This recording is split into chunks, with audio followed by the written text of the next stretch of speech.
Thank you for tuning in to another episode of Sticky Notes Podcast. And we're back. And, unfortunately, we got to talk a little bit more about Diddy. I know a lot of people was probably tired of hearing. They're probably tired of hearing about Diddy, tired of hearing all the controversy that's going on. But, unfortunately, some people do want to hear about it. So that's what we got to talk about. And today he was in court. They were picking out the jurors, and they said they're going to go through about 150 different jurors. Yeah, so they brought in, right now they're going through the jury selection process, which Diddy was there for.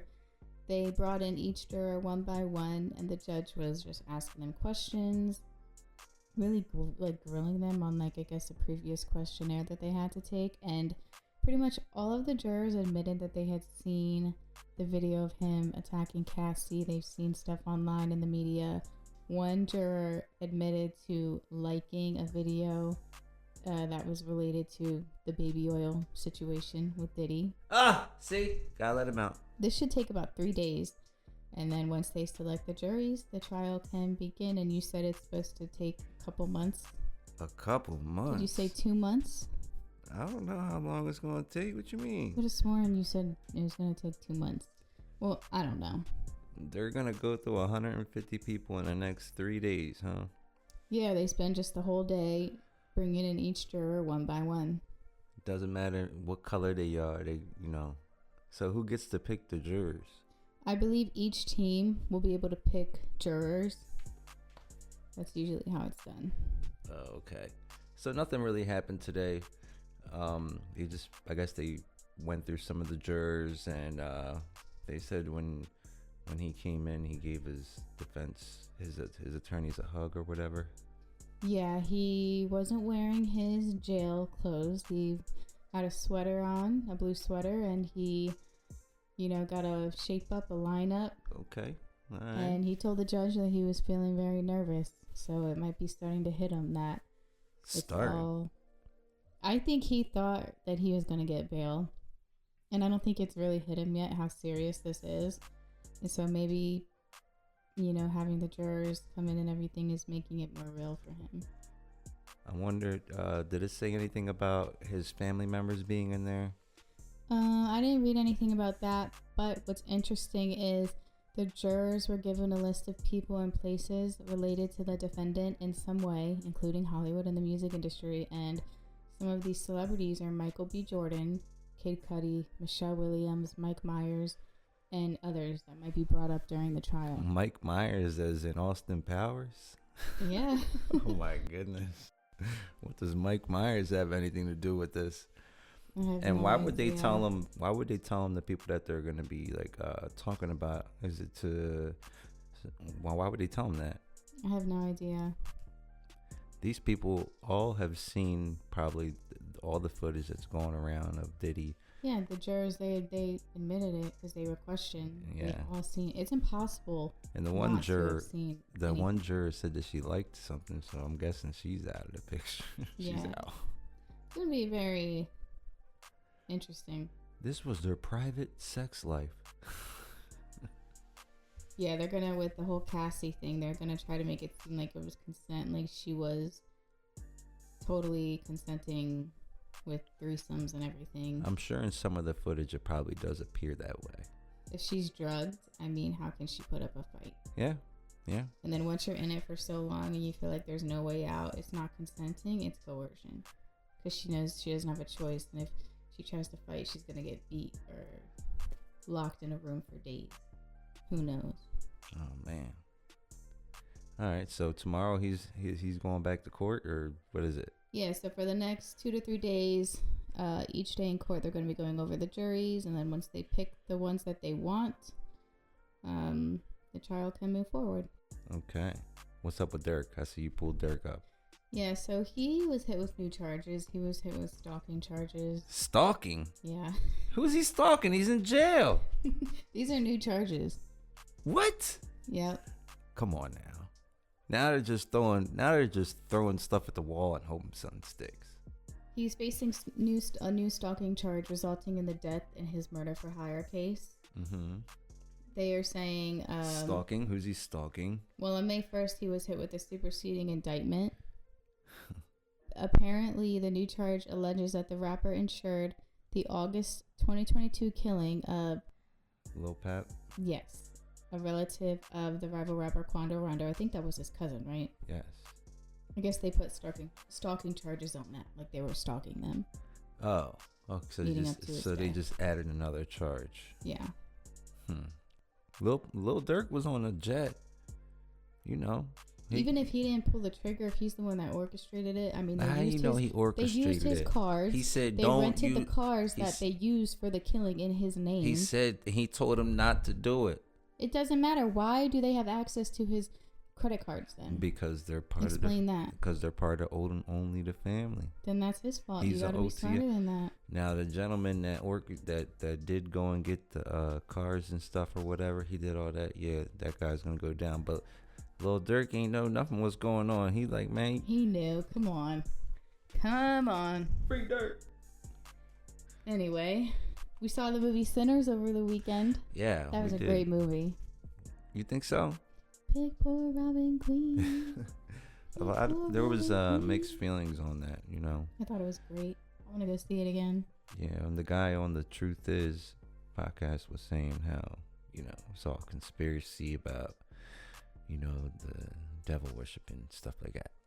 I don't necessarily think it has anything to do with that. I think it's more about symbolism Hollywood. About how stuff was back then. Well, did you see how in the end of the movie, should we?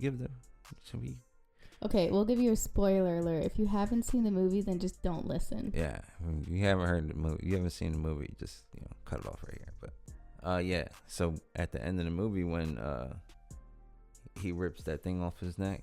Yes. And then he dies. He did that on purpose because he didn't.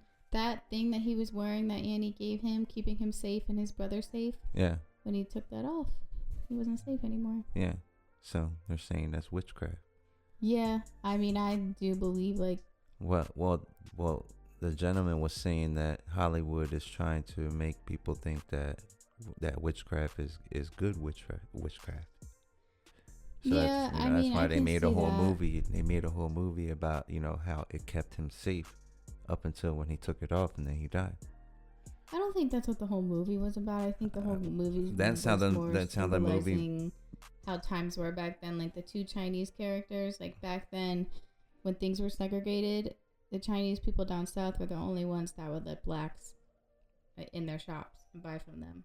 Okay. Yeah. So that's where that aspect came from. Yeah, but I'm talking about the whole witchcraft thing. Like, yeah, I mean, I didn't feel like it was the premise of the movie. It started in the beginning. Remember, she said Mm-hmm. that's how you were safe the whole time. I kept you safe with that. Mm-hmm. When he took it off. Anyway, I think Hollywood's trying to make it seem like witchcraft is good and you should follow it, but not over here. No. Anyway, Sinners was good. I guess I'll give it a 6. A 6? 6.5 or so. Yeah, I thought it was good, but it wasn't like knock your socks off. I thought it was good. Like a 9. Yeah, it was kind of like I can see where people were saying that it was kind of like From Dusk Till Dawn, that movie. It was kind of like something like that. But anyway, so yeah, I mean the other thing we were going to talk about was Wack, but. Yeah, so in case you guys haven't heard, Luce's Wack is calling females the bitch word. Well, so Charisse, who is Luce's quote-unquote wife, he's still legally married to Gigi. Anyway, she was on Academics, and Academics instigated the whole thing, basically saying how, Wack should be contributing or whatever, or helping them out financially. And Charisse was like, yeah, we're still waiting on Wack. Then Academics tells Wack, and Wack gets pissed off thinking that she's like saying like they're waiting on money and he hasn't done this and that for them. But she said, yeah. If she said that, she out of motherfucking line as a woman. And that's her fucking problem now. She keep getting out of line, and now they violating her. And I told him, she overstepped on her boundaries. She a square kick that come from another life that's been being exposed. She gotta watch her fucking mouth, bro.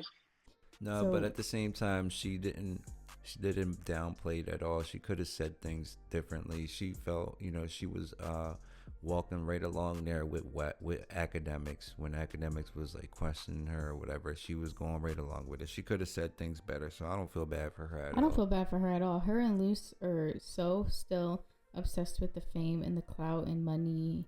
She's talking about how her baby's getting $10,000 brand deals for diapers. Like, that's still their main focus. They don't even realize how serious these charges are against Luce. Like, all they care about is content. And if it wasn't for Wack, nobody would know who Luce was. Nobody. Yeah, but Wack didn't bring Luce up there with good intentions. No, so he didn't. Because Luce was dissing Wack originally, trying to get his attention. Wack wasn't paying it no mind. I believe that Wack knew about that too, and Yeah, because he there's was people probably saying using him. that there's people saying that Wack put that up. He put him up to that, to help, bring him some light. Yeah. And I'm then pretty that sure was Wack like had that was maybe part of the whole poor play. intentions from the beginning with their friendship. But I guess time will tell. Brick Baby's trial has been moved to October. I'm not sure about Luce's. I don't know if that information is out yet. Brick Baby been awful quiet, huh? Yeah, I mean, he's playing it smart. When you're think facing federal charges, you don't need to be on the internet. we'll see how much more we're gonna hear from Luce too, because I believe that R&B called up to the prison and told him that Luce was, still making content and stuff and sending threats. Yeah, that shouldn't even be allowed. She called the prison though. I don't blame her. I don't know. They're speaking about her man. Who? Wack? Yeah, I do the same thing. Wack is an informant. Yeah, but still. He's an informant. Yeah, he is. How you feel about that? Ben knew he was the whole time. It's not a surprise. Okay, so we're not going to spend a lot of time on Wack because, I've about had it with him. But thank you guys for sticking around. And we're going to keep you guys updated with this whole Diddy thing. So I think in the next couple of days we'll drop another one. So thank you for tuning in to this episode of Sticky Notes Podcast.